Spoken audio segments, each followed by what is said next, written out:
बीकानेर से जुड़ चुके हैं हमारे संवाददाता मोहम्मद रफीक पठान। आइए उनसे जाने की क्या स्थिति है बीकानेर की। बीकानेर के बारे में क्या बताना चाहेंगे रफीक साहब? जी नमस्कार। नमस्ते। बीकानेर की 7 विधानसभा सीट है।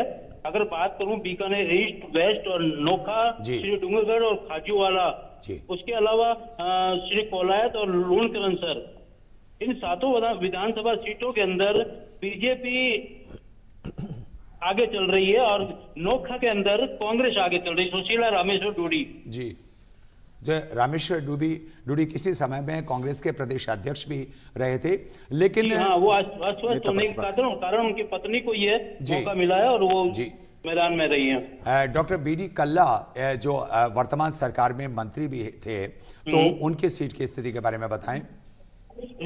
बीडी कल्ला की अगर बात करें तो जेठानंद व्यास जो कि आरएसएस से जुड़े हैं वो आगे चल रहे हैं। करीब उन्होंने 231 मत प्राप्त कर लिए हैं, जबकि बीडी कल्ला 67,385 ताजा स्थिति है जी। तो अब तक कितने चरणों की कुछ बता सकेंगे कि बीकानेर में कितने चरणों की मतगणना पूरी हो चुकी है? बीकानेर में करीब 15 चरण तो पूरे हो चुके हैं जी। अभी 20-22 के चरण तक और होनी है।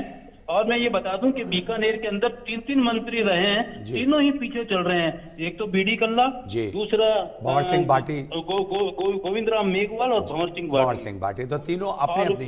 तो मैं ये बता दूं कि खाजूवाला विधानसभा क्षेत्र से डॉक्टर विश्वनाथ मेघवाल जीत चुके हैं। जी रफीक जी, इन तीनों मंत्रियों का, क्योंकि मंत्री जब एक विधायक जब मंत्री रहता है तो उनके पास काम करने के मौके, दूसरों को ऑब्लाइज करने के मौके, अनुग्रहित करने के मौके ज्यादा होते हैं, लेकिन इसके बावजूद, मंत्री होने के बावजूद इन तीनों का अपने निर्वाचन क्षेत्र को नहीं निकाल पाना किस बात का संकेत है? क्या कारण रहे? क्या स्थानीय जनता में उनके प्रति किसी तरह की नाराजगी थी?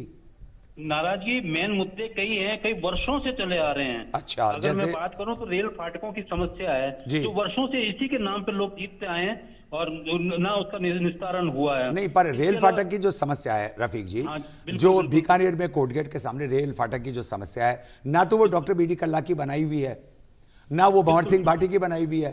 तो ऐसे में जब क्या इनका समाधान भी कोई ये नहीं है कि इस 5 साल के अंदर था, तो फिर इसकी एंटी इनकम्बेंसी इन मंत्रियों को क्यों झेलनी पड़ी? क्या इसके पीछे सरकार की पूरी एक कार्यशैली के प्रति नाराजगी नहीं थी? जी बिल्कुल, मैं ये कहूंगा कि इस लाइन को बाईपास लेने की भी पहले घोषणा हुई थी, लेकिन प्रयास भी हुए, कुछ नहीं हुआ। इसके बाद एलिवेटेड रोड बनाने की बातचीत चली, वो मामला कोर्ट तक पहुंच गया, वो लंबित हो गया। तो अब मेन मुद्दा यही है, क्या नाम की बीकानेर की जो रेल फाटकें हैं, जो हृदय स्थल को चीर कर निकलती है, तो लोगों में काफी उत्साह, काफी असुविधा रहती है। साफ सफाई है ना, सड़कें हैं, सब कुछ ये मुद्दे मेन रहे हैं। चलिए, बहुत बहुत धन्यवाद हमसे जुड़ने के लिए।